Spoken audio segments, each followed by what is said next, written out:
when they started to do this game at the dinner The table, shell game, the clam. I was like, oh, is it fuck, called? here we go. Because Clam Shell Confessions. none of these games ever work. Thank you, Heather Gay, right?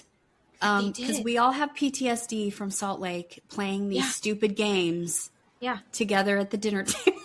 And how did this game work? How did it work out in the end and everybody was fine? What? Insanity. I'm blown away. That could not have worked on any other franchise. No. It would not have worked anywhere else. No, and especially Kelsey is the one throwing this game and has the idea, and it still works well. What? This dinner... Listener discretion advised. Adult language and mature content.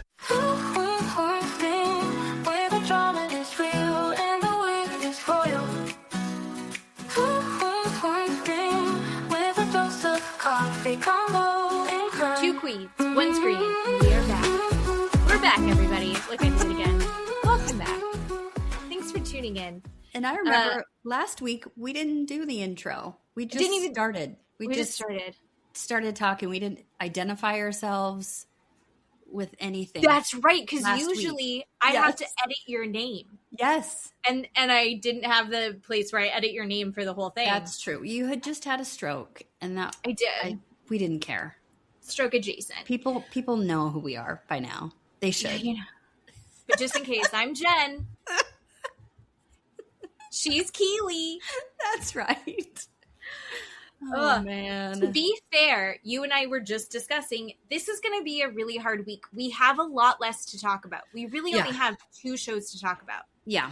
The problem is we're talking about Love Island and Real Housewives of Rhode Island. Right. So I'm going to get that mixed up. And we have a Kenzi and a Kelsey, and I'm going to get that mixed up. Yeah. I already have before it's begun. It's going to be a mess. It'll be fine. It'll be okay. We do have a lot of things. Luckily, we aren't going to be talking about the Valley this week. Oh, you know what I didn't even consider? We could talk about Boat Show. Are you watching the new one? I did watch the second episode.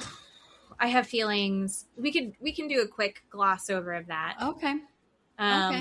But what I really want to start out on is bringing up, we can only go up from here, the Gilgo Beach murderer. Oh, right. Is that okay? And I did not, usually I put on my calendar, I have a little reminder that when these guys are up for sentencings, and I had forgot that he was being sentenced today. And sent you just a little clip. Oh, which I think maybe I sent you two. Anyway, you sent me two. I did send you two because the second clip was longer because the first clip, anyway, the clips were the judge asking at the very end of the sentencings, right? Because I've explained before, right? You have these victim impact statements where family members and the victims, if they're still alive, can say something about how it's affected them. Obviously, right, I did not watch the whole thing, but I just sent you the clip of at the end where the judge asks the defendant, right, is there anything you want to say? And my goodness, this judge was immediately activated and ticked off. Activated. I don't know. I wasn't shocked, but it was irritating. It was upsetting how blasé. Oh, sure. He was. What's his face was? Rex Huberman. Rex Huberman. Yeah. Sounds like not a real name. I know. Rex Right. Huberman. He just stood up like and said, there's really nothing I can say. And that's all he said. There's nothing I can say. And the judge, he started to speak and the judge yelled at him to stand up. So he stood up and then he said, there's nothing I can say. I'm sorry that this happened. I'm paraphrasing. People don't. No, but he did. He was like, he didn't say like, I'm sorry that I've caused harm or I'm sorry that I did anything. It was like, it was a non-apology. It's like, I'm sorry about the situation. He didn't say the situation. We're not quoting. No. But God. It was like, I'm sorry that this has happened. I'm sorry that people are sad. It's like, you murdered. you should be sorry that you murdered people. Right. And that's what the judge said, you're probably sorry for your wife and your children, and you're sorry you got caught. That's what he said. Yeah. And how about being sorry for the 8 women you strangled and you murdered? How about being sorry for those families? Mm-hmm. And you're not sorry. And, you know, you think you're this big man, but you're a small, despicable person. I mean, this judge was yelling. Like, I'm not saying it with inflection. This judge was activated and animated and yelling. They don't typically yell like that. And it was very shocked. Controlled. Yes. He was pissed. Yes. But he was like very direct and clear and concise. But it was yelling. It was, you could Raised tell voice. He was frustrated and upset, but he had control over himself. Yes. I wish I could do that. And then he just, at the end, I don't know if it was edited, the clip, he just said, get him out of here, get him out of my face, or get him out of the room. They took him out, and he sentenced him to life in prison without the possibility of the parole. But like per woman, right? Yes. So it's 8 consecutive life sentences, none with parole. Right. But the judge somehow had to have allowed, because there was the family members in the courtroom were shouting and clapping and jeering and yelling, and you're not allowed to do any of that during sentencings. I will tell you, even the ones that I watch on YouTube, even the ones I sit in, my judge will say, we have extra security in the room to take people out, to tell them to calm down, to tell them to stop. And they don't allow them to have any sort of emotional outbursts, any sort of verbal outbursts, any reaction. This judge let them clap. They were chanting. It was incredible. I don't have a problem with any of that, but no. It was a big deal today. So yeah. Justice. Yeah. The 8 women that we all know of, right? Or he admits to, I guess. Yeah, I think there's more. But I think there's more. But yeah, we're never going to know. No. Because he's not going to, there's nothing. Right. There's no more notoriety left for him to squeeze out of this lemon, right? I don't know. These guys are sociopaths and want all this attention and this fame. And he's definitely a fame whore. So what more fame does he want by confessing to more murders, right? 8 life sentences, right? What's that going to do? So anyway. But wild. Now we have a conclusion. It's done. Yes. Yeah. Closure. We never get closure. No. And I do hope good things for his wife and kids, right? I just want all the best. I want them to have just some sort of something for their lives, right? They didn't ask for any of that, so. Yeah. All those women's families, everyone that he hurt, I mean, it just, the ripple effects are through. Yeah. So much of that. Ugh. Yeah. All right. Lighter note. Let's do a quick boat show. Okay. So Down Under's over. Yes. And now we've started Mediterranean. We've got 2 episodes under our belt. Yes. I don't feel like Nathan should be bosun right now. I love Nathan. Feeling that too. Love him. 2 boat crashes in the same. Oh my God. 24 hours? I know. And he's he was in the process of trying to choose Luke, the tallest man in the world. And that doesn't include Luke crashing the tender either, right? There's 2 boat crashes, the actual yacht, and then Luke's crashing the tender. Yeah. And he's trying to choose Luke because he just is so irritated with Joe. Yes. There's too much going on emotionally for Nathan right now. And again, I love Nathan. He's not where he needs to be. Correct. he's got to get his mind right. I think he's good at his job. I just Yes. don't think he's good enough at his job to be bosun. And I don't think he's emotionally mature enough to deal with Joe. Because the last thing I saw was him getting into like a yelling fight at the restaurant with Joe. After I was like, oh, Joe's mom has breast cancer. Awful, but it's probably going to be okay. But awful and so scary because Joe's obsessed with his mom. Yes. And so then when he was going through with that, and then I was like, oh, he and Nathan are going to be able to, like, they're going to be bigger than this. Mm-hmm. They're going to be able to come together. Yeah. And not that I think that Gail is wrong, but Gail hates Joe. Yeah. So then Nathan, being a good husband, what you should do is like, yeah, me too. Correct. That's correct. Yeah. Yes. But also, you got to just let it go. Yeah. No one's dating Joe. Right. Joe's going to be a fuck up in his personal life. Let him go be a fuck up in his personal life. Yeah. You can still work with him professionally. Yes. And understand someone's good at their job, right? You can understand factually subjective, right? That they do well in whatever area. Yes. Right. So I'm a little frustrated that it's gotten so deep into it that then I thought we had just moved forward, and then we saw the baby.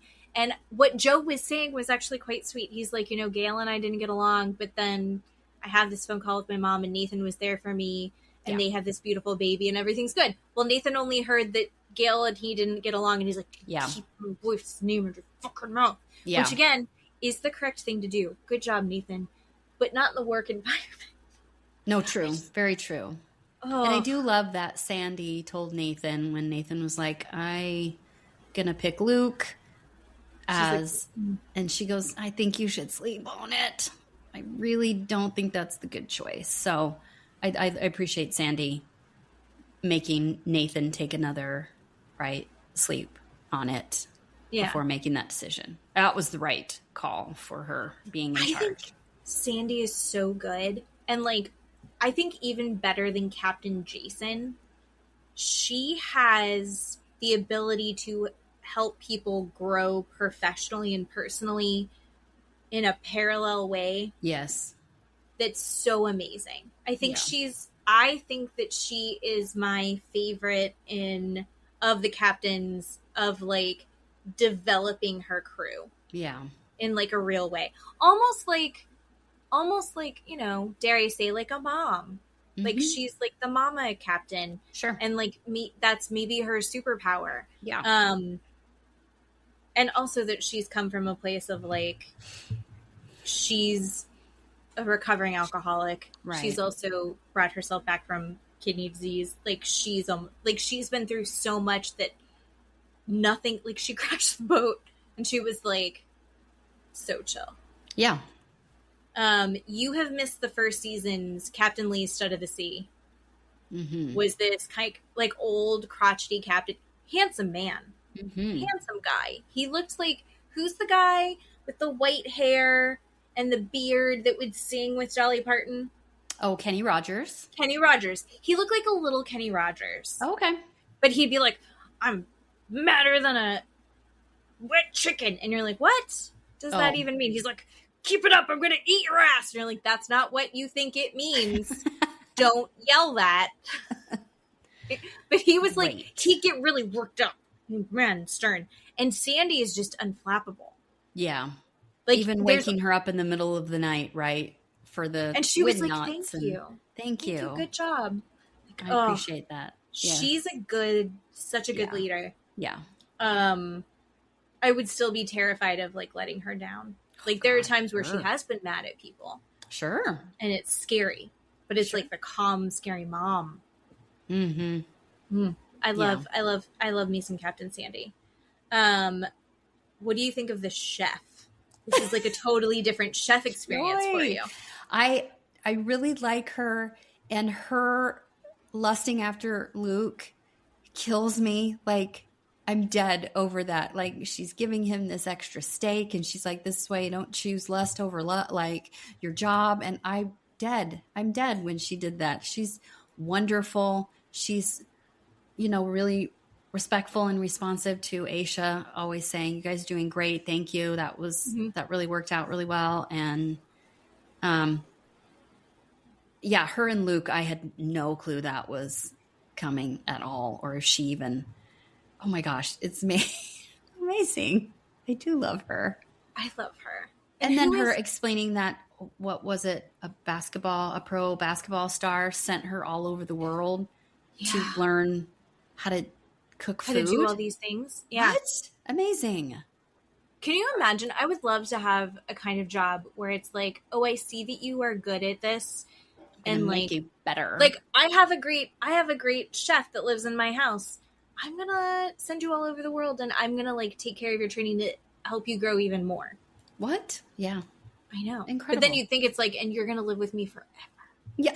You don't get to trap them.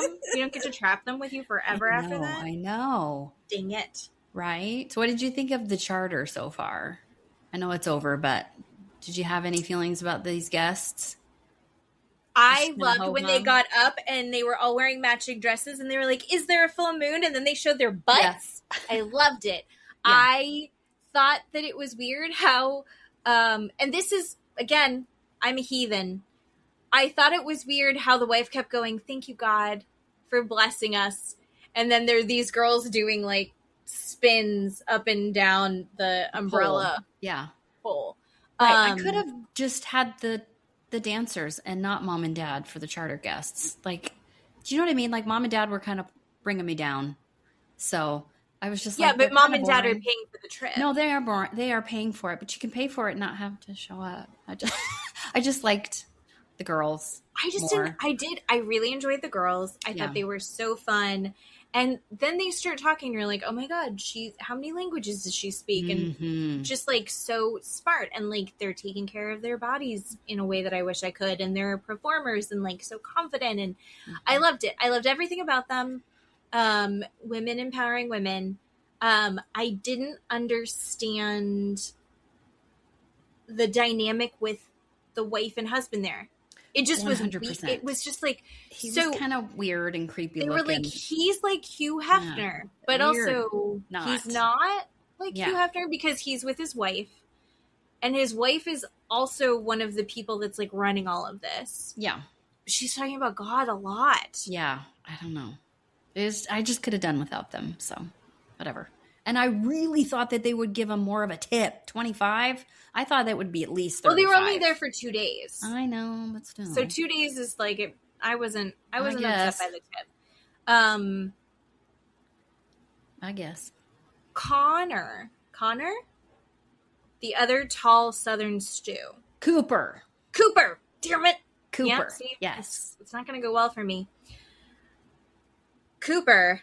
I really like Cooper. Cooper cracks me up. Cooper, I can't not see. Oh, yep. See, here's another name. Cooper looks Casey? like Keeley. No, Cooper. Just staying on Cooper. Cooper looks like the Paige from 30 Rock. Yes. Dennis. No. I know who it is, and I can't think of his name. I'm just going to Google it. Edit this out. Maybe I won't. Maybe everyone just has to listen to my slow brain. Paige on 30 Rock is Kenneth. Kenneth sounds like Dennis. You got it. There's lots of N's. ENN. Yeah. Yes. So he looks like a cute. Not that Kenneth isn't cute. I do love Kenneth, but still. But that's what he reminds me of. Yes. I love him. I love him so much. I hope that the girl that dances like this. Oh my gosh, like the blow up. Yes. I was laughing so hard. I want them to get together and have weird little children. Very cute. Right? I can't remember her name. What's her name? Kaylee is the blonde that Jen is mad at, and I can't remember the third. Is it an A name? April? No, I don't know. Look it up. I don't know. Look it up. We looked up. Can we talk about Jen for a second? Let's talk about Jen because, I mean, it's been a day. And you're already mad at Keeley, you're already starting shit. Fine. I mean, it's what she's saying is not untrue, but still, if Keeley is doing a better job, Jen, than you, Mama, that is not untrue either, right? So, what's her name? Did you find it? No, it's still loading. Still loading. I sit outside. So Keeley and Kat. Oh, Kat. Okay. Kat. Keeley and Kat. So Kat's the one with the arms. Yes. Kat's the one with the arms. Keeley is the blonde. Yes. The blonde who's great. Who's great. She did a great job decorating. Jen is being. She did a great job setting up those tables. Yes. She did go on the excursion. Again, it's been one day. Yeah. So Aisha's just trying to put people places. Yes. It's not about hierarchy yet. Do you think Keeley should have told Aisha about what was going on, or do you agree that she was like, I'll take care of it. I'll let you know if I need you? I think she's either has, and we don't know. It's only been a couple episodes. Yeah. We don't know enough about her yet. Yeah. I want to give her the benefit of the doubt because, and we'll talk about this when we get to Love Island, as a blonde hair, blue eyed white woman, I have blinders on. No, just kidding. What is that? We're going to come after Kenzi is what I'm saying. But no, I think I'm going to assume she has good intentions until we see otherwise. But that move was either she's like, hey, I'm just covering my ass to let you know that there's like stuff going on and maybe you should like spread out. I feel like I've gotten a lot of good things. Thank you. But also let's spread it out. So that's the good intention. Or she's a fucking masterful game player in this. Okay. And going like, don't worry, I'll take care of it. I want to make sure you know. I also want to make sure you know that I've got it handled. Yeah. Okay. And we'll have to here's watch. the thing. Maybe she's a personality hire. Mm-hmm. But the problem is she's also doing a great fucking job. And you can make a career out of being a personality hire. Sure. You can. Yes. Also, you back that up with good work. They're going to tell you that you're the sunshine of their company. Yes. They're going to ask you to come right back when you quit. Yes. Like some people did 2 weeks ago. Who's hiring? Right. But I'm right now, Jen's such a snippy little bitch. Mm-hmm. And like jumping to conclusions that she's not getting what she's owed when she hasn't even gotten a full conversation with anyone yet. I'm frustrated with Jen. I'm frustrated. And I'm also, I just have to be a little bit vapid here for a second. When they all went out that evening and they were all dressed up and everybody was looking gorge, Jen is fucking stunning. And I looked at her and I'm like, you are fucking stunning. Why are you acting this way? Like, and disappointed in her, right? I want her to act better, you know, to match how just beautiful she is. I mean, this crew is like it's a very good looking crew. Yes. So and pretty. What I love about this great looking crew, because we've had other fantastic looking crews. I mean, people who work on these yachts are beautiful. Mm-hmm. There's also enough goofiness. Aisha's a weirdo. Yeah. Kat is a weirdo. Cooper is a weirdo. Yes. Luke is a fucking ding dong. He is a gigantic ding dong. Yes. And huge. like he is a walking dad joke. Right? Yes, like, and he's doing impressions for no reason. And also maybe just for himself. Like he's talking and you're like, is there anyone listening to him? What's happening? Or is he just going off? Right. I don't know. And then, I think, much. What is her name? I already forgot it. Kaylee? Kaylee, yeah. Kaylee. So Kaylee, she's like a little goofy, high energy. Oh, yeah. Yeah. She's a personality hire, sure. For sure. But she's also doing a great fucking job. Like, here's where I'm like, Jen, I don't care how much expertise you have. Mm-hmm. Who's making everyone's lives better in that? Yeah. In a team environment, and this is what I'm going to say in the interviews that I'm hopefully going to get at some point, is that the team environment, it's not just about the quality of your work, but it's also about the quality of your teamwork. Are you helping the entire team? Right. Mm-hmm. Are you bringing up morale? Are you doing your own thing and just getting it done? Mm-hmm. That's fine, but that's not the point, especially not in those kind of environments. Yeah, for which is sure. why you should hire me. Right. Yeah. Because I am going to need to get paid soon. Okay. All right. We're both on the same page with We're both on the Miss same Jen. page. We're both on the same page with everybody. Okay. So hooray. And I love Joy. I love a French woman. I do love Joy. Oh my gosh. She's like this little chihuahua that you're not sure if you need to bend down and pet or she's going to bite you. She's never like, she's not warm, but then you realize that she's actually like, but it takes a second before you learn how to read her. Right. And my shout out to Mary. My friend who is French and took me to Paris. And we've traveled together a few times for work stuff. She like, I would be like, is she mad at me? Sure. And then she's like, because I used to work in her house. And so we'd be sitting there and I'd be like, I think she's mad at me. I'd be totally convinced that I had somehow pissed her off. And then she'd be like, I'm baking crepes. And then she would make me crepes with Nutella. And it was just that she was quiet. And I was like, oh, thank God. And it's not. She's like one of the sweetest, warmest women, but also she's French. So you have to like learn to read those cues. Right. And when Joy asked Kaylee to decorate the cake, I thought, oh God, I don't know how this is going to turn out. And then Kaylee decorated the cake and was presenting it to Joy, and Joy could have not been more happy with her, which is not what I was expecting. I'm not She saying was like, it's beautiful. thinking, it's great. She's like, it's not my best work. She's like, it is your best work. It's right. great. I was just like, lovely. What am I watching? It was so and it wonderful. all looked really good. And also the Joy's desserts, the Achilles heel of every chef on these yachts is desserts. Like Ben was so pissed off when he had to make a cake. Mm-hmm. And also it took them like 3 days to make a cheesecake for some reason. That's weird. Yeah. Whatever. Bullshit. But anyway, well, the first night, those pink butt cheek things. The glaze that she put on top of that is like, I've made that before. Mm-hmm. It is super fun to do. It's also messy and like you have to have everything at the right temperature. Right. It's perfect timing. Yeah. It's all about timing. And she's doing it on a fucking boat. By herself. She doesn't have no. By herself. She didn't have Ellie extra hands in there washing dishes. I love Joy. She's so, and then she did a 3-tier cake. Yeah.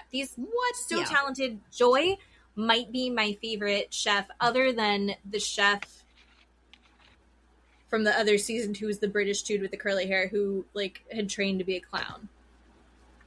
You told me his name and I can't remember what it was. I already forgot it. Sorry, sir. He did a fantastic job. So and everyone was making out around him and he was like single and sad. Yeah. Mm-hmm. Okay, what are we doing first? Are we doing Love Island or are we doing Rhode Island? Rhode Island first. Okay. And this is the finale. This is the season finale, season 1. It's only 12 episodes. And again, it's a little baby. It's just a baby season, but I think, they don't know if people are going to respond to it or if it's going to be good. And they better have more than 12 episodes next year, people. Just saying. And you know what? We're going to go into this reunion. It's only 2 parts. Yes. Thank you. Wonderful. Perfect. And also, I don't go into this reunion like we did with Salt Lake, like we did with Beverly Hills, where I go, how do they even move forward? Yes. No one's going to get along. Like, unless they get resolution at this. Yeah. We've already got resolution. Yep. I wrote it down. Which notebook is it? It's this one. And it was like, she was like, I want it to be water under the bridge. And I was like, no, I wrote water under the bridge. It's really, they just sweep it under the rug. They go, we don't worry about it. What murder? It's like done. We don't care. Yep. We're friends. And it's just like, oh my God. I think we got little clips of like what the reunion's going to be. And I think Liz is going to say a couple little things because she has to. But like, no, next season, I can't wait. It's going to be so fun. I know. I'm excited. And I have not felt that way about Housewives Not for a franchise long in a time. while. Right.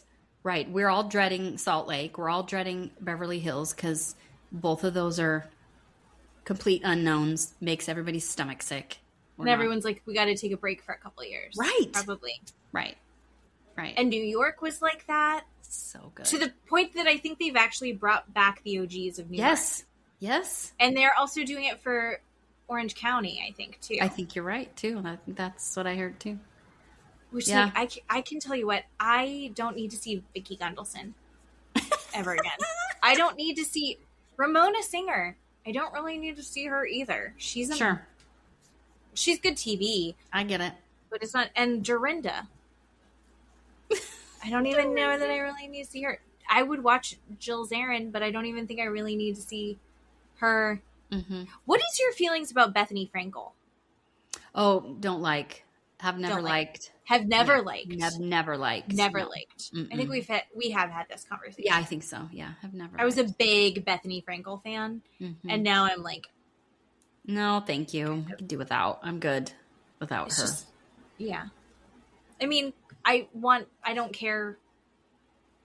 I'm glad good things are happening for her, but I'm not interested in participating anymore. Yeah, is where I'm at with that.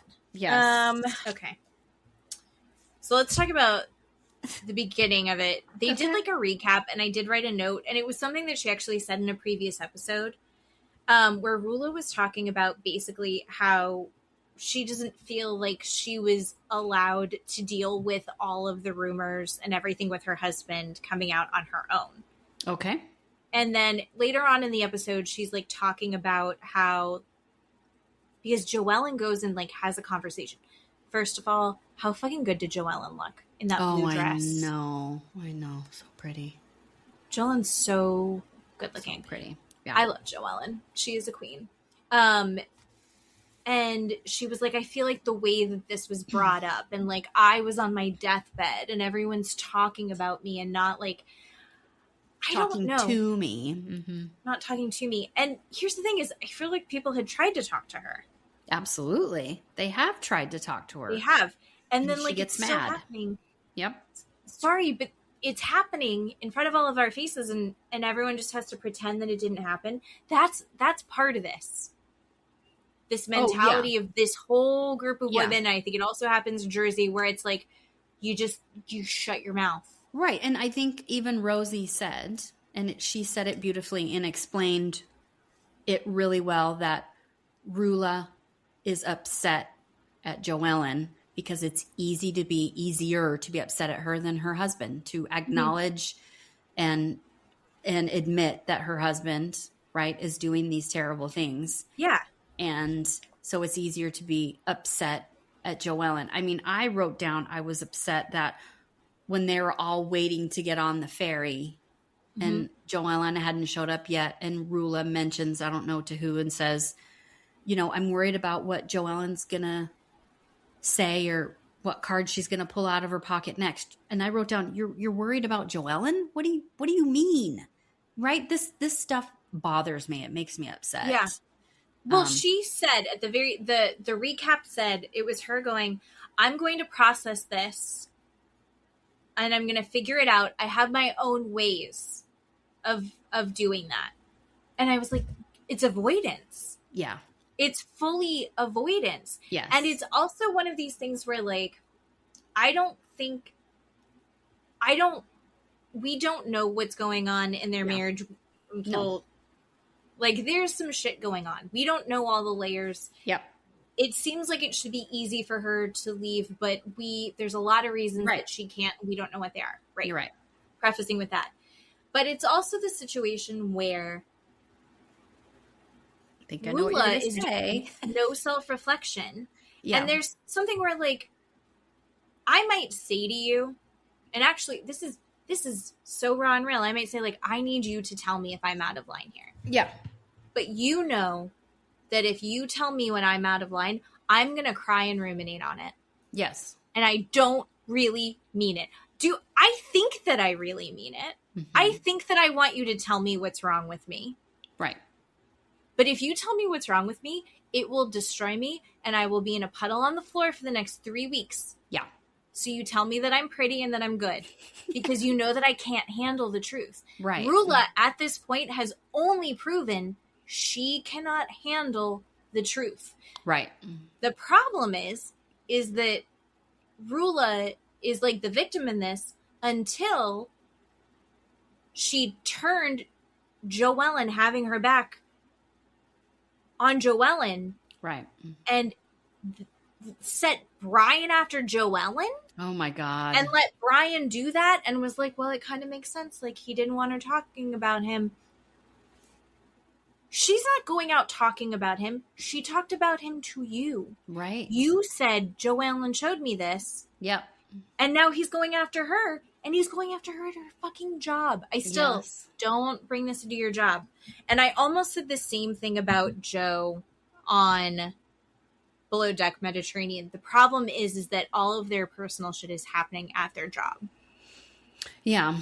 So, like, that doesn't count on that show. But in this show, I don't know. How much did you love Gary, I think his name, Joellen's husband, pulling Brian aside going, listen, dude, we're going to have fisticuffs if you don't stop doing this to my wife. And he was so chill about it. It was amazing. It was so mafia. Yes. And I don't mean that as, like, disrespectful or, It was, like, chilling. Unbelievable. And Brian being like, yeah. And then Brian admits everything after he had basically made Joellen, not made Joellen look. No one looked at Joellen and went, Joellen's the villain here, other than Rulla and Brian. Yes. No one other than Rulla and Brian thought Joellen was the victim.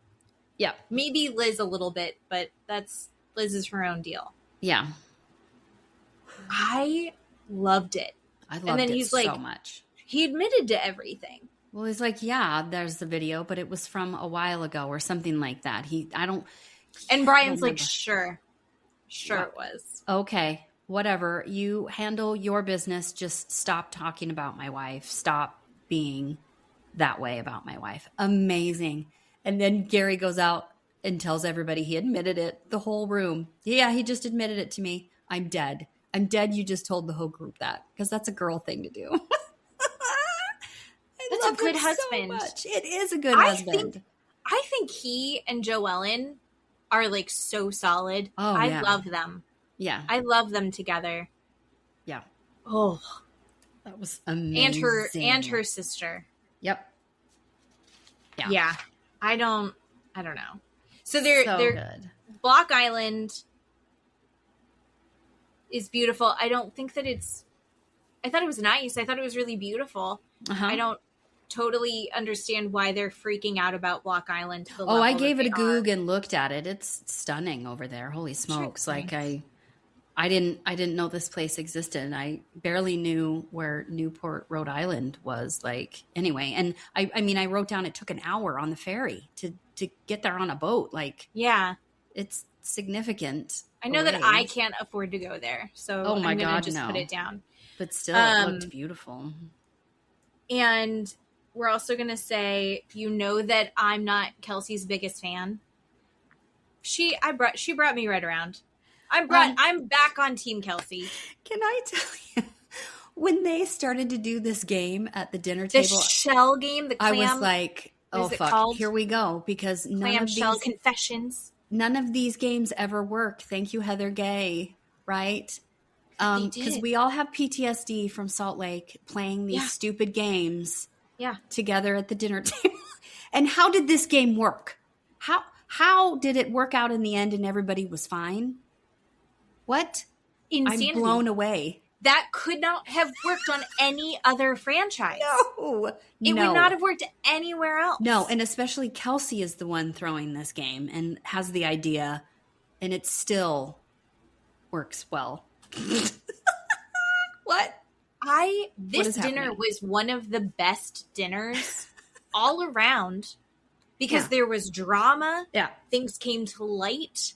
Yep. There was the game. Everyone played the game. No one stormed off at any point. Rosie even looks over at Brian and it's like, it's not her fault. It's yours. It's his. It's this guy sitting next to me. What? And she's not like, it's this guy. She's like, it's this guy. He's the one that did it. He did it. You did it. Rosie. Oh my God, Rosie. Amazing. Rosie, yes. Have you seen, I fucking love Rosie so much. Did I send it to you? It was like little clips of her when she was the weather girl. Yes, you did send me those. She's so fucking funny. And they're asking her about traffic or something. They're like, so what are the roads like? And she's like, I don't know. I'm a weather girl. I'm not traffic. Yeah. And it's like, but it was like, obviously, like, are we snowy conditions? Right. Do we need to worry about it? And she's Right. like, I don't know. And then at one point they were like, oh, the cameras. And she's like, hi, I'm over here. Yeah. And then the one part, there was another thing where they're like, oh, there was, you know, something happened with like an accident with a school bus. Yeah. And then in the background, she's like cracking up about, and they were like, I don't understand. And the other newscaster is clearly frustrated with her. Yeah. She's like, I don't understand why Rosie's laughing at this right now. And she's like, I'm just thinking of all the unsuspecting children.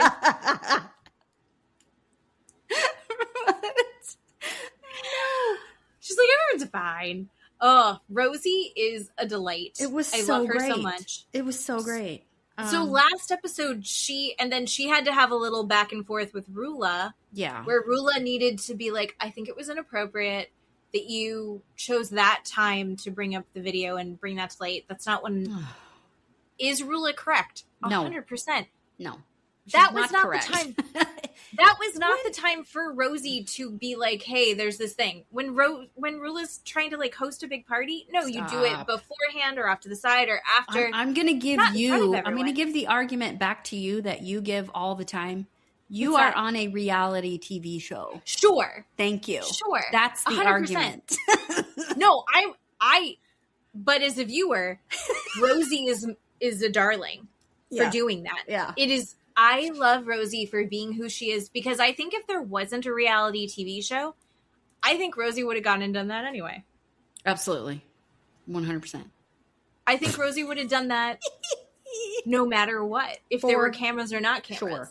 Yeah. But Rulla's like, that wasn't the time. No, fine. She's just searching for stupid shit. And then they're over it immediately. Yeah. Yes. Which I love Rhode Island for. Thank you, Rhode Island, for being forgiving and moving forward. Water under the bridge. Are you sweeping under the rug? We'll pretend it's water and it's downstream. Are they holding on to it? That's the thing is this going to accumulate over time? True. Or do they really let it go because there's so many things they forget? Yeah, that's so true. We'll see. That's so true. I love every second of it. Joe, Ellen, and Liz have a quick little talk. Yeah. Which I think was kind of fakey-fakerton, but it was good for TV. That's fine. Fakey-fakerton, good for TV. I think they would have had the same conversation if the cameras weren't there. Like, we just got to get over it. Yeah. You're my friend. Aren't we really friends? Yes, we're really friends. I don't think she means it. Liz. Joellen says that she's like, that Liz is like her mom, abusive to her like her mom, and that she'll like love her, and then all of a sudden, without warning, she's like, no, I'm fucking done with you. And then she's like, and then I'm just doing whatever I can to be back in that good place with you. Oh my God. I'm dead for that. It makes me so sad. It makes me sad. It makes me so sad for Joellen because we've all chased after those friendships and those relationships. And Liz doesn't give a shit. I think Liz was very high. Oh my God, yes.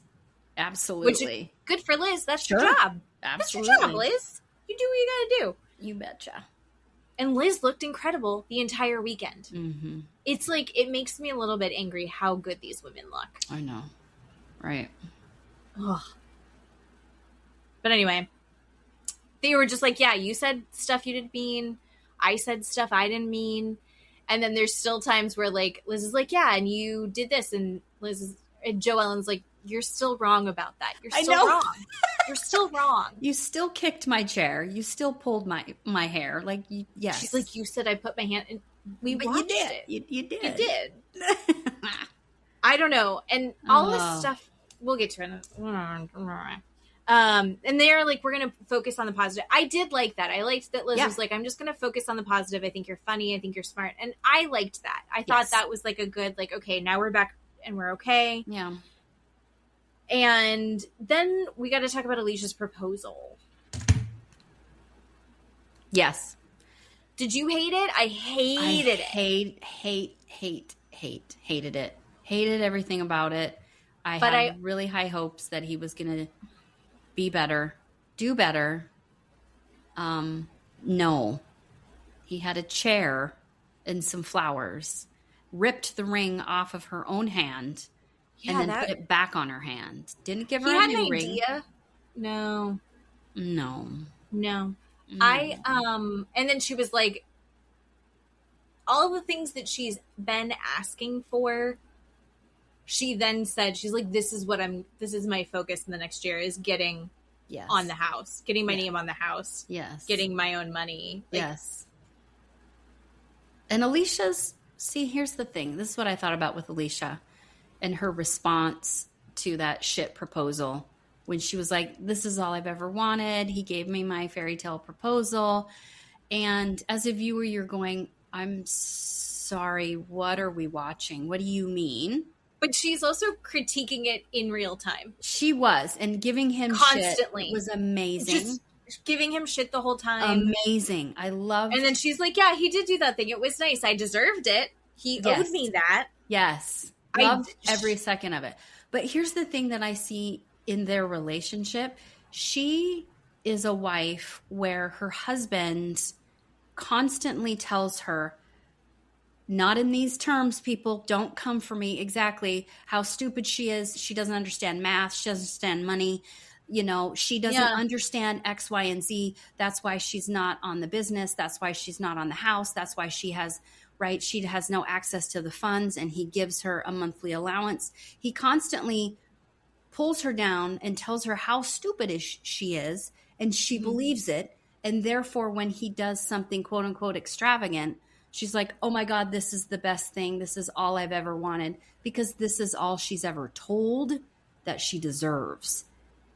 Do you see what I mean? And she's like, this is the most romantic thing he's ever done. That is the lowest fucking bar on the bottom of my shoe, right? What? These people are so loaded. The other thing I did notice, though, is as they were having conversations and as the proposal was going on, I do feel like if he can get his shit together, and I think like this was a big thing for him to do. Yes, which sucks. Agree. But he is doing it. He's making steps. There's progress there. I think as he sees everyone reacting to this season, maybe there will be some self-reflection and growth. I think so. You know, I'm knock on wood. I think that I'm holding out hope that he's going to figure it out. Yeah. I also see how they are both so scattered, and they feel when they're having a conversation, they are both chasing each other and their own tails in the conversation. It's like, oh, they're so well matched. Right. Yeah. It actually makes sense, and the way that they work. Say, right, I don't remember how he put it. He did say, he's like, I don't do whatever because you're just going to give me shit over it and make fun of me. And she's like, exactly. And we watched her do that the entire time. And I loved every second of it. It was so great. And I'm thinking, okay, he's right. That's what she does. But that doesn't mean her feelings aren't valid and she doesn't deserve whatever this fairy tale get down on one knee thing that she wants. And then they go and they show a clip of her saying these things. And he looks at her and goes, you're 50 years old. Dude, that's a dick response, right? I hate when he says that stuff to her, right? I've said this before. Her feelings are valid, whether you agree with it or not. I don't fucking care if you agree. This is her feeling. All you have to do is validate it and figure out how to make it happen and not be an ass. And also, I'm going to tell you right now, I would venture to guess that if you validate her feeling in that moment when she's talking about, I want this, I want that, it's got to be this, it's going to be big, I'm going to have the dress, I'm going to, they are going to have, I mean, pizza mamas, look at it. Right. She's going to have a thing, but also she's going to blow it up, and as she's talking about it, you need to say, okay. And then when the reality of the situation is happening, I think that she's going to be more like, you know, I don't think Sure. I need all of this. Agreed. Like, this is what's really important to me. And he's Agreed. like, listen, I have a budget here. Yeah. You Agreed. tell me what's most important. I think Right. she would have like a fine conversation. I don't think she would still, but it's, you and I have had this conversation how many times where like in our relationships where we have to go over the top because we know that it's going to go be pushed down. And if I only push this hard, I might not get what I need here. So I have to go here to get to here. And exactly. I think that's part of why she seems so over the top. Yeah. Is because it's like, well, yeah, because she knows that she's got to, it's negotiating. Yeah. Which is fucking exhausting. 100%. I think I just had a breakthrough that I'm going to talk to my therapist about. It's a negotiation and it shouldn't be. Yeah. Like, why are we vying for that? Okay. Yeah. Oh God. So then everyone, what did you think of Kelsey screaming out the window at her while she was being I loved it. I would have done that. And that would have been me. And Kelsey's like her husband's pulling him back. That would have been me screaming and banging. If I had pots and pans, I probably would have clanged them and banged them out the window and made more noise. I'm so torn about it because I probably would be her husband going like, no, let them have the quiet moment. But also I think that Alicia likes she does. She wants a bigger moment made out of it. So yes. And her husband, like you said, should see people reacting to that. He should see that and hear that. Yeah. And watch her reaction from other people's reaction, Yeah. And pick up on that.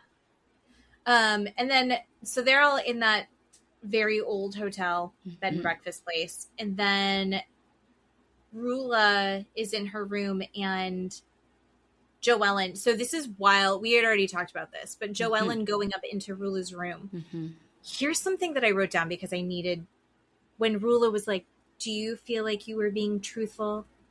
Because Joellen was like, I'm being honest. I was being honest the whole time. Your husband's calling me a liar. That's where I am now a villain in this because your husband's calling me a liar. And I just did what you wanted. And she was like, do you really feel like you were being truthful the whole time? What?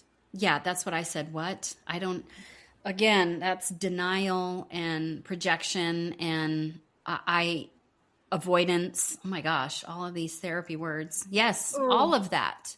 All of that. I want to be supportive of Rulla because I think we all know that even though we don't know the details, we know that there's some dark shit going on. Yeah. And the details that we do know are scary on their own. Right.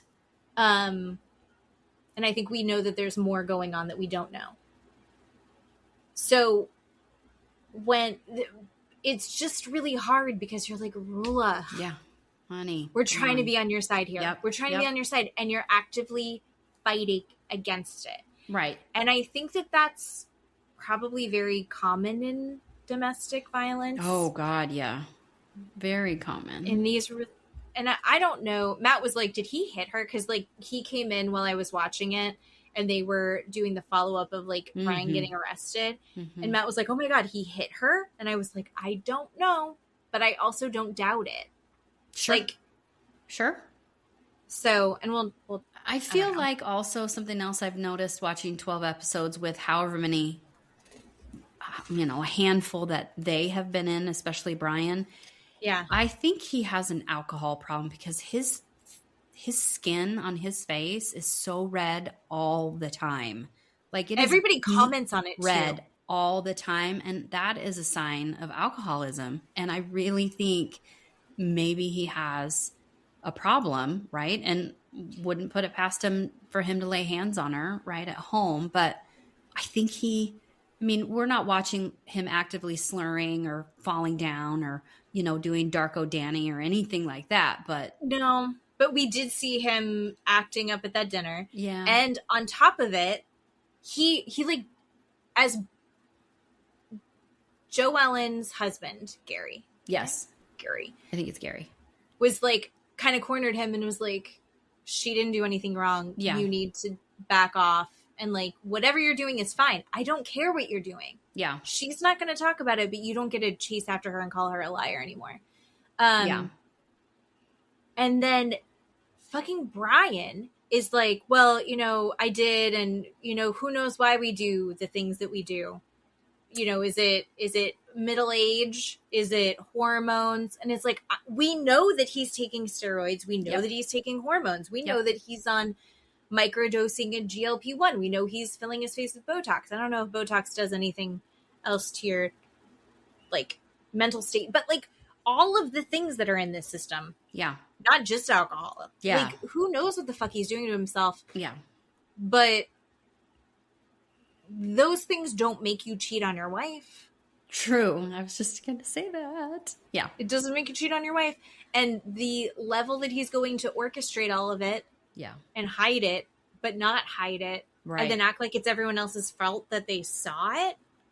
So that's what abusers do. They turn it around and make the victim out to be the villain. How dare you question me?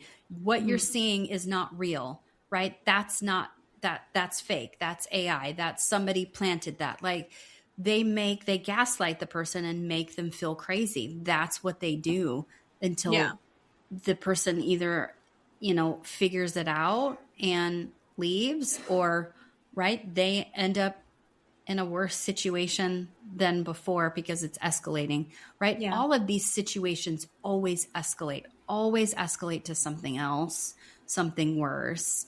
And we don't know if that has happened yet. But it seems like it will, right? The odds are that it will, or it already has. I mean, it's escalated with, right? You just mentioned it. They talk about him getting arrested. Mm-hmm. And in Rhode Island, he's arrested for domestic violence, but under that umbrella is this kind of stalking behavior, which is, him tracking her car. Yeah. So they charge it under domestic violence. That's the label they use, but it's a huge umbrella apparently in Florida. It's not that umbrella here in Idaho. I don't know what it is, or Rhode Island. I don't know what it is in Florida, but in Rhode Island, it has a huge umbrella like that. So domestic violence actually means violence here. So I don't know. I should probably, I don't have a reason. I'll look it up just for fun. But anyway, so that's why everybody thinks, did he hit you or did something happen? And she explains it in Rhode Island, how that works. But then, her talking and explaining him tracking her, she tries to go to the dealership. They're like, oh my God, we can't do anything. We can't touch this. You have to go to the police. Why? To the police. Why do you think that it's like that? Why? Because they probably have to go through the minutia of it being installed, what type of device it is, where he got the device, right? There's all those layers of that actual physical device on her car, how he got the device, what it is, how it was installed, right? So it's like chain, evidence? Yeah, right. There's chain of custody kind of thing there. They have to go through all of that. That's why the dealership was like, yeah, we're not touching it. Take it to the police. The fact that the dealership knew that. Yeah. Doesn't that suck? Because you know that means that it's happened. Yes. That's not right. That's not an unheard of situation. And she kind of downplayed it and said, well, he's watching to make sure I'm not home at whatever time, or I am on the way home, or I'm not on the way home, right? Because he's whatever he's doing. And she's still in that weird bubble of everybody else is lying and he's telling me the truth. But I saw this on my car and I decided I didn't want it there. Right. And instead of telling him I didn't want it there, I had to go to the police. Right. She knows, but she's not, I don't know. It's this whole mentality of them sweeping it under the rug, which makes things so much better as a viewer, because we're going to be able to watch everything. They're going to stay together. They're going to stay friends. But also it's this very toxic. But not in a relation, not in a marriage, right? Not in a marriage. Not in a marriage. Yeah. going back to at the dinner. So at this point, none of that had happened yet. Right. When they're on Block Island, they're at the dinner. They've played the Clam Shell Confessions game. Yes. And a lot of those felt like very pointed at Brian. And I love that Liz was like, I know you want me to ask Brian. Yeah. And I'm not going to. Yep. Yeah. And then Brian, well, she did. She ended up passing it off to the Bachelor guy, who we learn has as little to add to the conversation as his wife. Love them both. They're sweet people. They're good people. Yeah. They occasionally say funny things. Yeah. They have nothing really to add, though. Yeah. He's like, I love Rhode Island. What a pageant girly. Uh-huh. Fitting that it was Kelsey's game. Yeah. Because that was such a beauty pageant answer. Yeah. And Liz is like, yeah, I love Rhode Island too. Like, oh my God. I know, right? She was rolling her eyes so hard. And then Rulla had gotten one that was like, when has your spouse embarrassed you the most? Yes. Yes. And then she thought she was going to do like an Uno reverse, like, guys have been through too much. I'll actually ask Brian so he can say what Joellen has done embarrassing. Right. And she was doing it like fun and lighthearted, but also it was like, why? You could have given it to anybody, but you just made peace with Joellen. And then Joellen's husband, he's like, she's not embarrassing. She's great. She's so much I love her. And Joellen could have taken it, but she didn't. And I thought that was really nice. Yeah. And then it kind of comes back because Alicia is wasted. I guess she drank that whole bottle of champagne and she's like, Joellen, tell her that you meant good things for her. You had her back. Tell her, Joelle. And she's like, yes. And we had that conversation. Thank you, Rulla. Yeah. And we had it together. It was really good. Yeah. And I do think that Joellen and Rulla did come to a good place. Yeah. And it's like, no, we're good. We're gonna, this is what it was.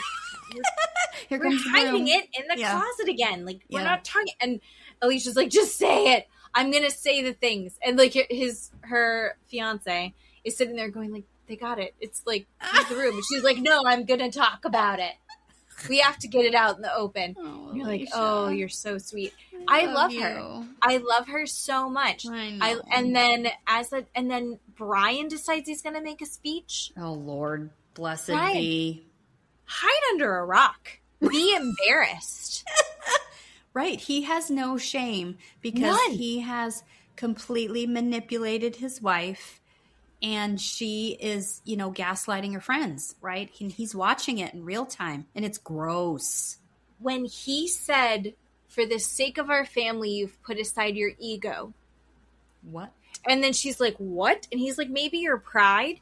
What? Again? Yeah.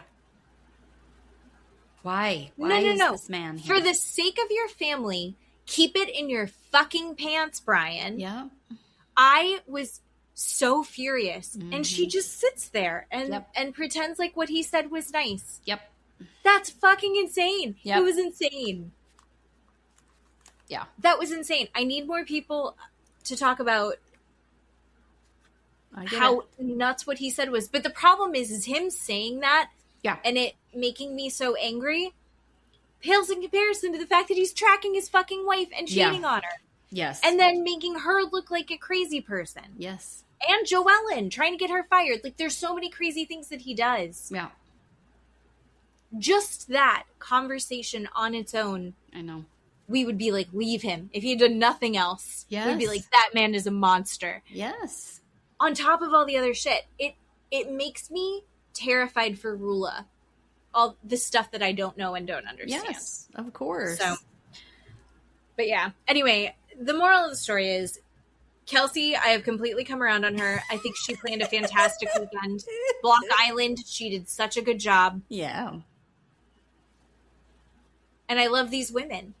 I know, me too. I love all of it. And I can't wait for more. I'm really excited, but I'm also thrilled that the finale is only 2 episodes. God, right.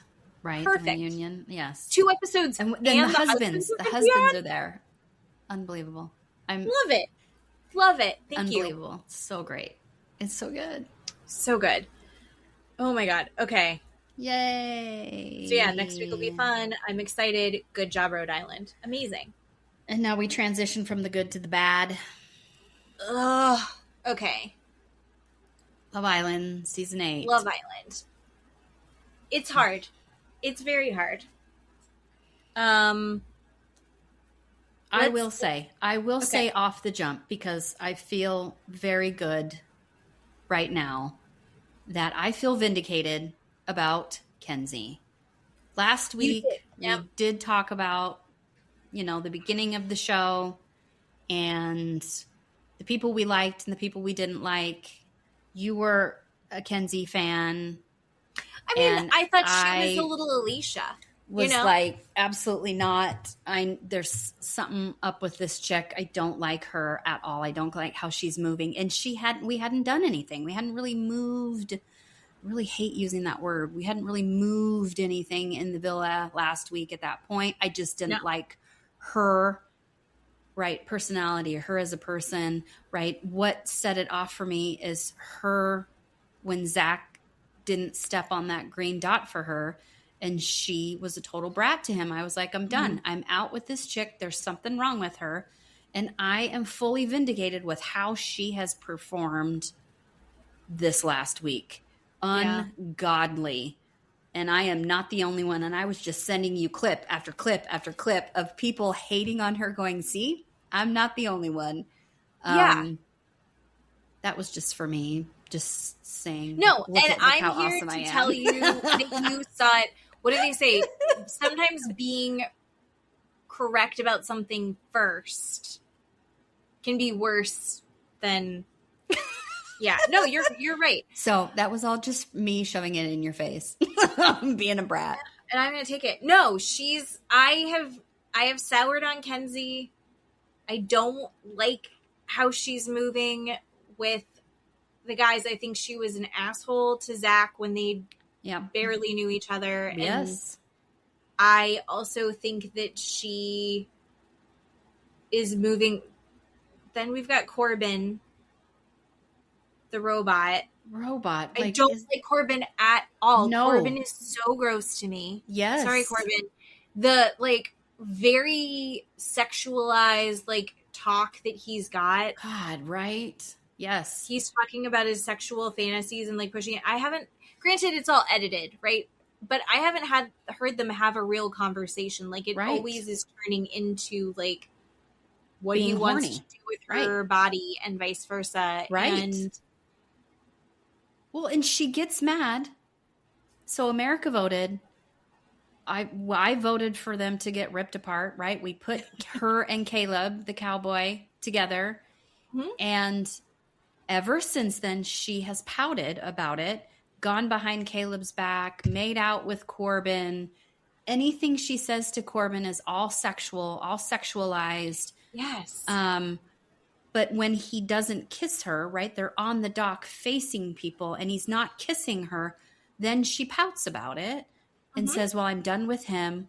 Or she pouts that he says, I really like Melanie and I'm going to go and try and explore that connection with Melanie, right? I think there's something there. I just want to do this. Her. That's why I picked her. Yeah. Yeah. And she pouts about that. But she's allowed to explore, but Melanie and Corbin are not allowed. Why? We can get into that. I don't really want to, but there's a lot of undertones with Kenzi and the way she's doing things. I think it's purposeful. I think it's intentional. I don't think believe that. I think she is definitely doing the pouting things and the microaggression with Melanie saying, Melanie is going to her and saying, I didn't kiss Corbin. I wanted to talk to you. I really want to try and get to know him. And through the pouting, Kenzi is saying, go ahead. You can kiss him. You can explore that connection. But then is mad at Melanie for doing that. There's an undertone about all of those things. And people online are discussing it quite heavily. People like you and I that have podcasts, and then people that are highly educated, right? Yes. that are discussing it in different ways. This is the thing about that you and I had discussed before, and we're walking a fine line here, everybody. We're trying to be. We know who we are. We know that we are middle-aged, middle-class white women with blonde hair and blue eyes. Yes. And there is a dismantling of our own internalized misogyny and racism that we are actively doing the work on, and learning a lot. And actually, Love Island is amazing because we are getting these breakdowns of things that I didn't necessarily, and this is over the last several years of kind of re-educating ourselves. We're learning the dog whistles. We're once you see it, you can't unsee it, all of that fun stuff. Just for the fact, if we could just start at the lowest level, and my hand is up in the air, the lowest level of Kenzi being the minority, right, in there, her and Jen, right? That she was the lowest only level. White girl. Right before Jen came in there, right? Yeah, and so there's that. For the first time ever, not the assumed standard of beauty. And you can see her you can see her processing that, that, going, what do you mean you don't want me? How am I not? What? Obviously, everyone's number one. Obviously. Look at me. Right. Look at me. And I think I'm willing to say, I think you think a lot more of it is more intentional and more malicious. I think that it is, I think a lot of it is just stuff that she hasn't processed yet. Here's the problem, though. It's 2026. Correct. There's only so much there's so much fucking information out there. There's so many people out there to go, hey, you watch reality TV. She's on a reality TV show. Here are examples of these really bad systems that are at work and culturally and these social relationships and how we're all interacting with each other.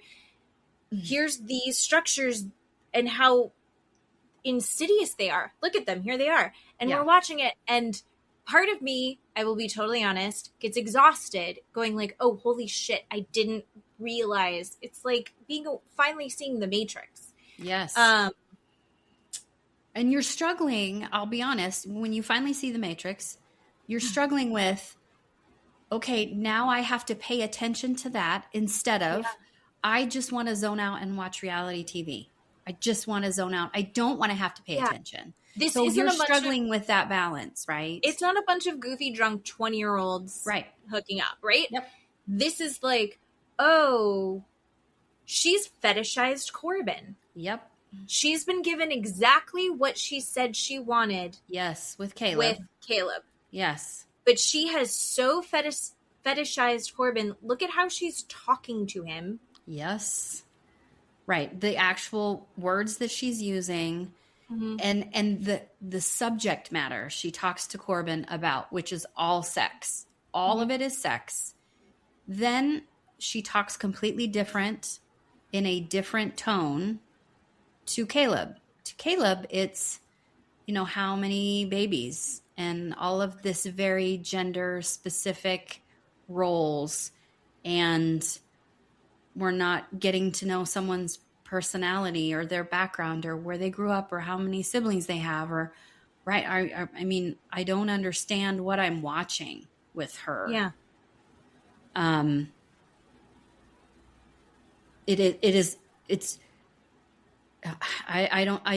even commented before we started that this Matrix was not in season 6 with Leah and Miguel, and it wasn't even last year with Huda. Everybody hated Huda. And I believed bullying was actually happening on the show and the producers weren't stopping it. Yeah. But there was none of this Matrix, like the fourth wall or whatever, the glass ceiling coming down, all of this stuff with the other 2 seasons. And I'm confused. I mean, it's heavy and it's intense. Yes. I think it's all good conversations. Yes. I think it's all really good. I appreciate the academics. I appreciate the therapists that are jumping on and giving these really insightful breakdowns of things. Because there is stuff that I'm realizing is in my blind spots that I wasn't aware of. This is such a crash course in, like, if you are just starting to really come to terms with, like, educating yourself to be anti-racist, anti-patriarchy, what a great place to start, right? Like, we've already been working on it, and this is still, like, it's intense. It's like boot camp. It is. It's really hard. This is not just, like, fun discourse. This is intense. Right. But you and I believe,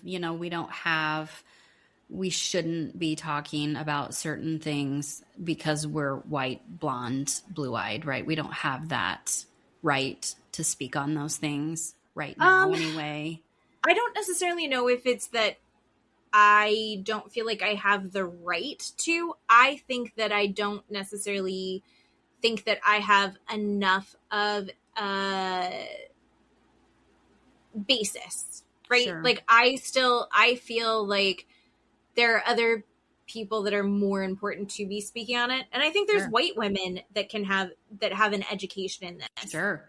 I that are will probably say better that at it. I believe she's very white-centered. She's very male-centered, right? She has this white privilege I think she walks around with, she believes in, and you can tell even, did you watch the episode from yesterday? Yeah. With the mailboxes? Okay. Even with the mailboxes, and I don't know if you picked up on this, but I did. When Anaya and Casey, it was their turn. Casey was reading Naya's letter, and Anaya talked about being a princess, wanting to be treated like a fairy princess. The word princess came up a lot.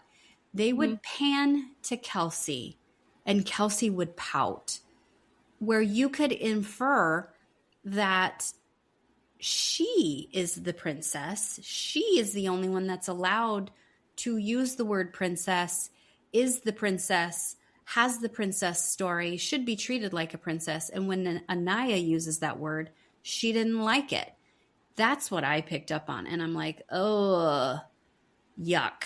This is making me uncomfortable. And it has nothing to do with Anaya being black and Kenzi being white. It was the word princess. Kenzi has, right, these unwritten rules that we are all picking up on, right? Like I did with the word princess. She believes like she's the princess and she owns that word somehow, and got offended when Anaya used it. Just stuff like that. It's a lot. I am feeling very disappointed by Kenzi, and there's also, like, I don't understand her choices and how she's moving with a lot of these things. And it's like, I hate that she's letting herself be guided by these, exactly what you're saying, like these weird rules that she's given herself. And also it's affecting not only her relationship with the guys. Yeah. It's also affecting her relationship with the girls. Like you had mentioned the Melanie thing. Yes. The last episode when she went to Jen. Oh my Jen God. from Florida. You're giving us nothing, girl, and I love it. Jen from Florida and Kenzi's discussion. And she's like, I just wanted to tell you because I don't trust Soul. One. What? What? What do you mean, what? Why don't you trust Soul? What's you wrong and with Soul have no man in common. You have not said 2 words to this woman. And you don't trust her? What is that? What did Soul do? I feel bad for Soul. I do too. It was crushing to watch that. Yeah. But yeah, she has this really horrible conversation with Jen. Jen is backing Kenzi up with her full chest, right? She's 10 toes down with Kenzi, backing everything she says up, and that's why Kenzi goes to her. Kenzi has not talked to Melanie or Anaya since Jen came in that villa. Has not confided in them. She needed everyone to support her and back her up over the Zach thing. Yeah. And then when everyone was like, okay, but it's been a few days now. We're kind of over it. Yeah. And then she never was leaning on those girls again, or really supporting anyone else again at that point. Nope. And like, she's separated herself from the group. Yep. Right. I'm like, why? Right. Why are you doing the things that you're doing? Right. 100%. I don't know. So I'm disappointed in Kenzi. We'll see what happens there. But yeah, the other thing is we've also ended up back exactly where we were. With the recoupling. Yep. We've all... So Caleb and Sol were left single and vulnerable, but then Ariana made them a couple. Which... whatever. Which is whatever, right? They didn't get kicked off. That's good. Casa Amor is coming up, and hopefully somebody's in there for one or both of them. I think with Casa coming up, Zach and Kata are going in the toilet, because I will stand again 10 toes down that Zach does not like Kata. He is over it. This last episode, yes, he could not have been more bored with her. He was more concerned with every other person's relationship. You know what he reminds me of is Kendall from season 6, where all Kendall did was stir the pot with everybody, right? Talking shit about everybody else and causing problem in everybody's relationship. That's what he is. Zach is, Costa's coming in, and Zach is dumping Kata for sure. Kata's so fucking hot. I don't think they should have been picked to go to the hideaway. I mean, I don't know who would have been, but I think she was very vocal about the fact that she really wanted to have sex. Sure, whatever. But he also was like kind of talking about like trying to not. But he didn't want to because he was waiting for someone better. How gross are you to say that to a partner? What are you doing? What are you doing? I think that you could, like, there's a world where you go, I don't think I'm ready to do that yet. Like, I'm very attracted to you. Sure. I like you a lot, but I don't feel like I am ready to take that next step yet. Like, I want to be where we are at right now. Yeah. And instead he framed it as, what if we meet someone else? What are you doing, dude? Yeah. Terrible. Oh my God. Absolutely so crazy. Terrible. So crazy. I was whatever about Zach. I didn't really care one way or the other. And then when he was going after Bryce and being like, I don't think she really likes you. I don't think she really likes you. Shady. That's like when I kind of turned on him. And then when he was not that excited, like when they left the hideaway and he was like, and she's all over him. And he's like, can't even look at her. Can't even look at her. Yep. Really bummed me out. So I'm kind of done with Zach. Yep. What? Go ahead. I was going to ask, what do you think about Anaya and Casey? That's exactly what I was going to say. Casey pissed me off, and I was very disappointed at the grandma comment. I was really upset at him for that. I was also upset. Forgot, what's the grandma comment? I don't remember. Well, when he and Corbin are talking about doing, intimate sex stuff in bed at night in the bedroom. Mm-hmm. And Corbin's like, yeah, I'm DJing that shit with Kenzi. Oh, yeah. And then Casey is like, yeah, I can't get Anaya to do anything. She just rolls over and go to sleep. And then he says, Grandma. Like that. Oh. Super disrespectful. You're looking like an asshole, dude. I don't like that. I hope in movie night they show that. But also, my second point with Casey is when they had the conversation the next day and Anaya is saying, look, I just wanted you to be serious for 5 seconds when I'm having a serious conversation with you. I like that you're happy and you're smiling and you're jokey all the time, but when I need you to be serious, I need you to be serious. And he took it that she wanted him to change his personality. And he was 10 toes down in that and was like, I'm not changing my personality. I'm not changing who I am because you want me to be serious for 5 minutes.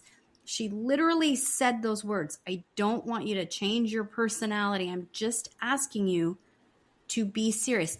That is a typical man response or comment. You go from 0 to 100. When I ask something of you and you freak the fuck out and you're like, you just want everything about me changed. A totally different person. That's not what I fucking said. That's not what I said. You're not listening. And the entire day, that's all he said. She wants me to change who I am. She wants me to change who I am. I'm not going to be somebody different for her. I was really pissed off that I thought he was a little bit more mature to actually listen to what she was surprised saying. After how he's moved thus far. Yes. I was really surprised by him getting so frustrated. Yes. And saying that. I was also frustrated with her because she's like, I don't want to be a second choice. And he's like, you're my first choice. I'm just wondering if, like, we should still be talking to other people. We said we want to explore. I'm just going to have a conversation. He's like, but you're my first choice. You're my first choice. She's like, but I don't want to be your second choice. And he's like, it's hard because this whole show is supposed to be about, like, I don't know, trying out different people that you wouldn't normally and like in this specific environment. Yeah. Yeah. And I'll tell you what, as a viewer, the fact that we are all back where we fucking started pisses me off so bad. Annoying.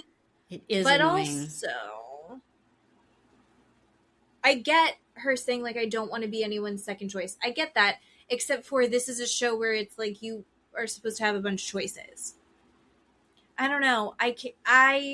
I hope that, like, I think the letter, she's going to feel more confident and feel better. I think she was able to say the things she wanted to say better when she could write it down. Yeah.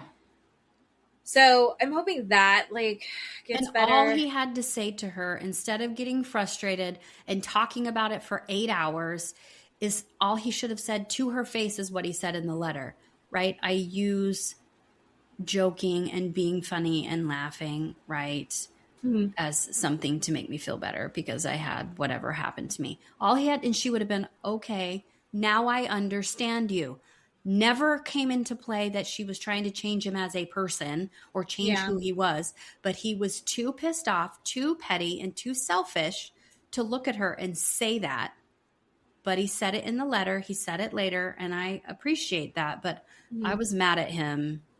I thought he was better than how he acted. I think that he felt very defensive. And I think he needed more time to process. And so I think he handled it poorly, but I think hopefully, like, he's picked it up and it'll be better. Yeah. I hope. I liked them. I really did. I also think that, like, this whole situation this whole show is built to manufacture drama. Sure. Of course. And make people feel self-conscious and make people feel like insecure and make people feel jealous and all of those things. Yeah. It's literally, there are people who that's their whole job is to build these things. So I'm like, I hope this is just a speed bump and they figure it out. Unlike Melanie and Sincere. I can't. They're so toxic. It's just like Huda and Jeremiah. They need to not be together. It's bad. They're so toxic. It's not fun to watch. I really detest her facial expressions where she looks like an absolute crazy person. Like, you know, when with the mailboxes in the letter, when they knew they were picking each other. And she does this. Yes, I cannot stand that. What is wrong with you? Are you 4 years old or are you 20? Know. Be a grown-up and stop acting like this baby doll and wanting to be treated, I said this last week, like this baby doll. I cannot stand it. Like, nobody in her life has ever told her no before. And I thought we had some sort of a chance with her and Corbin, right? Even though Corbin is a robot and adult. But she was away from Sincere and that thing, right? And now I thought that there was something at least interesting possibly could develop between her and Corbin. Right. But Corbin and Kenzi are too fucking horny. And she hasn't made out with Corbin, so Corbin's, like, I'm going to get laid tonight. Right. Like, right. So I don't know. I can't stand them. I'm not into it. Nope. And you know he's going to pick somebody else in Casa. You know that's going to happen. Care. I don't even care. Right. I can't stand when he's like having these like deep conversations. Look how good of a person I am. It's like Fuck off. he reminds me of like a youth pastor.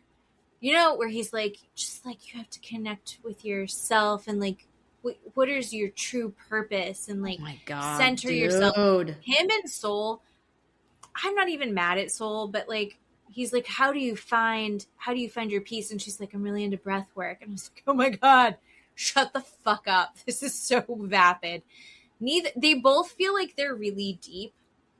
And I haven't he is heard definitely anything. not. He's as deep as a fucking puddle. She may be deep with her She, letter. I think, is. Her letter was gorgeous, beautifully written, lyrical. Yes, and I loved. He's deep as a fucking puddle. No, sincere, no, not at all. And I hate that he had two women on either side of him. Me too. I hate that it's Kenzi and Sincere who both got two letters. God, of all the people to get two letters, part of me, like, going into it, wouldn't it be great if, like, Trinity had gotten two letters for some reason? I love Trinity. I do too. I love her so much. I was like, oh, they're just trying to remake Alandria. I take it all back. Have you seen the little montage or clips that they put together about Trinity and Bryce? I think it was maybe from a therapist or, a professional, where they were showing either still shots or videos of the two of them where they do a lot of body mirroring when they sit down next to each other, and she like physically takes care of him, like was doing his nails and had done his hair, and no other couple is interacting like that. Mm-mm. You know what I mean? Like, I think it's an intimacy that I really enjoy watching. Yeah. I like them together. I don't know if I like Bryce though. Yeah, he's kind of fallen off a cliff for me. And I think it's because of Zach. Zach is poking him to the edge of the cliff. Keep walking, buddy. Keep walking.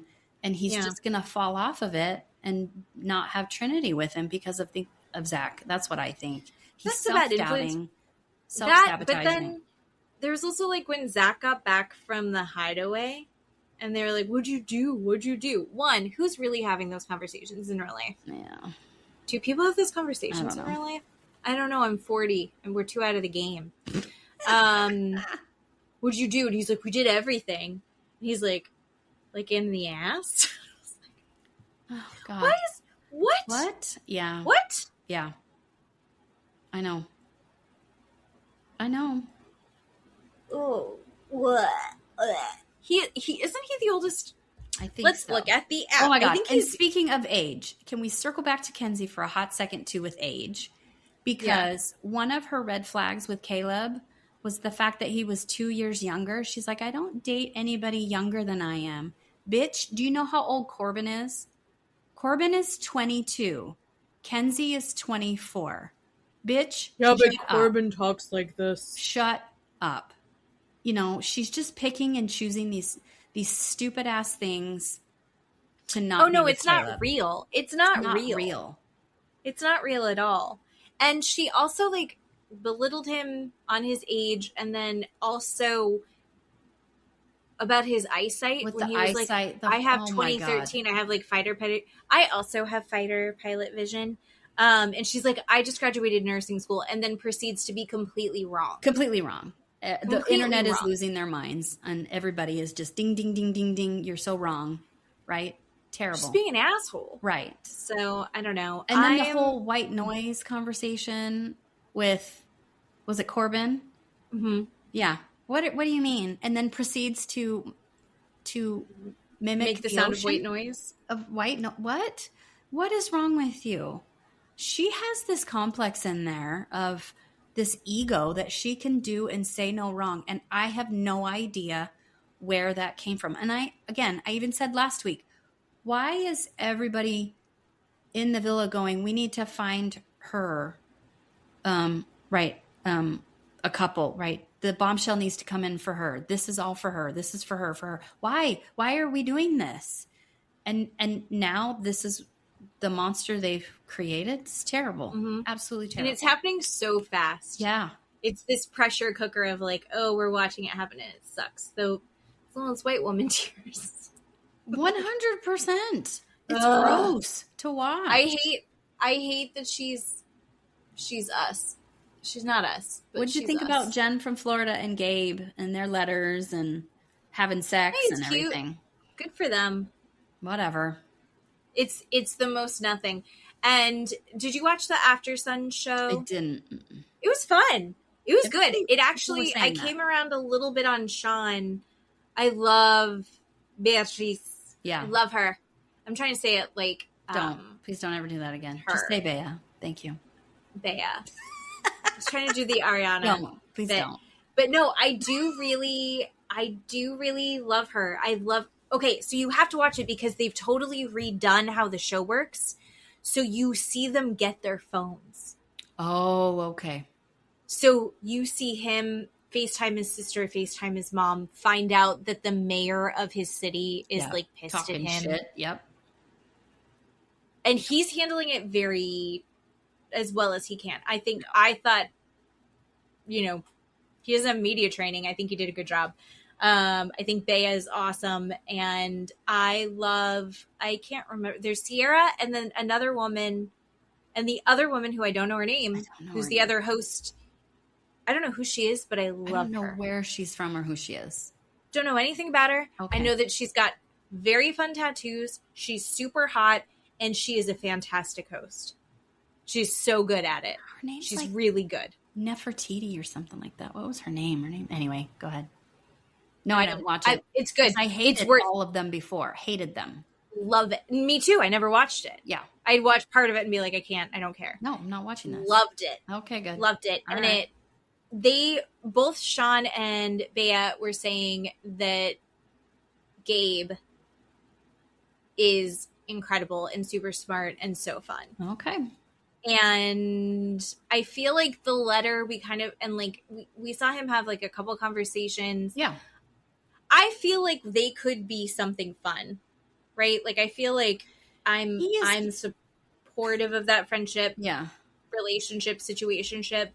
I also don't think that they are really like attached to each other. I think if someone else comes in, they go to Casa Amor. They're both going to find new people, and it's fine. I see them as like Gabe is like Pepe from last year, and Iris and Hannah, right? Iris and Pepe, right? You're just kind of, oh, okay, right? They went all the way to the end. They were number 4, and they're kind of there. Like, that's what I see with Jen and Gabe. You're like, okay, whatever. Who did you vote for? Soul and Caleb. Soul and Caleb, 100%. Absolutely. Who did you vote for? Soul and Caleb. Perfect. Look at us. Amazing. Like, if everyone's lying, yes, then so can I. Yep. Yeah, I want Anaya and Casey to get their stuff figured out. I also want them to go explore. Me too. I want them both to find new people. I don't know that I love anybody together. This is the dark, the bad part of me.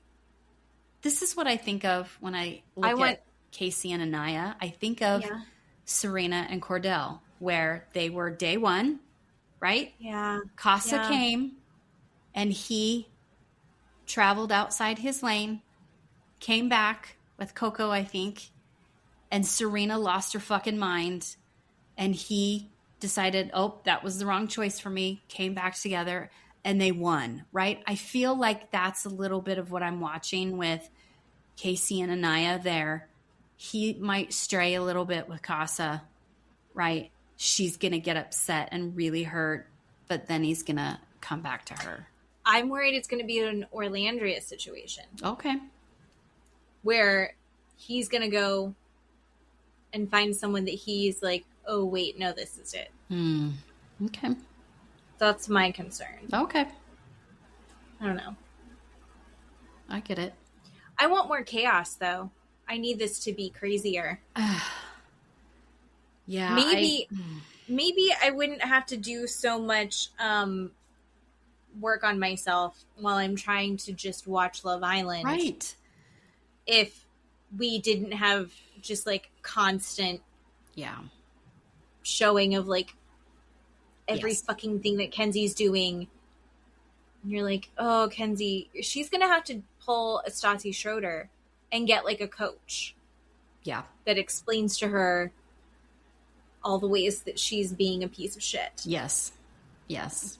Like, here's the history of racism and how it works today. Oh my God. Right. Yeah. So anyway. And we've got it. Wait, today is Wednesday. Today's Wednesday, so. Every day but hump day. Yeah. Nothing today. So we get a break tonight. We get a good break tonight, and then Thursday, Friday, then after sun, and then. So we got a handful before we come back next week to talk about again. And did they explain, or did I gloss over what they're going to do with America's favorite couple? Are they going to really do anything with that info? Yeah, I don't know. What do you do? Okay. And I know that the producer died. Yeah, something happened with him. So sad. Yeah. And I think that's why they kept Sol and Caleb. That's why I think, because they didn't really have a plan, right? Because there's too much going on. Right. Yeah. That situation. But I'm not mad at it, right? I'm not mad that they're still there. I want them to be there. I like watching them. I like him. I want every happiness for him. I was just so devastated watching his rejection. It was so difficult to watch. That poor boy. He's so earnest. He's too, and I think you're right. You said it last time, and I 100% have like doubled down on this feeling. He's too young to be on that show. Yeah. He's too young.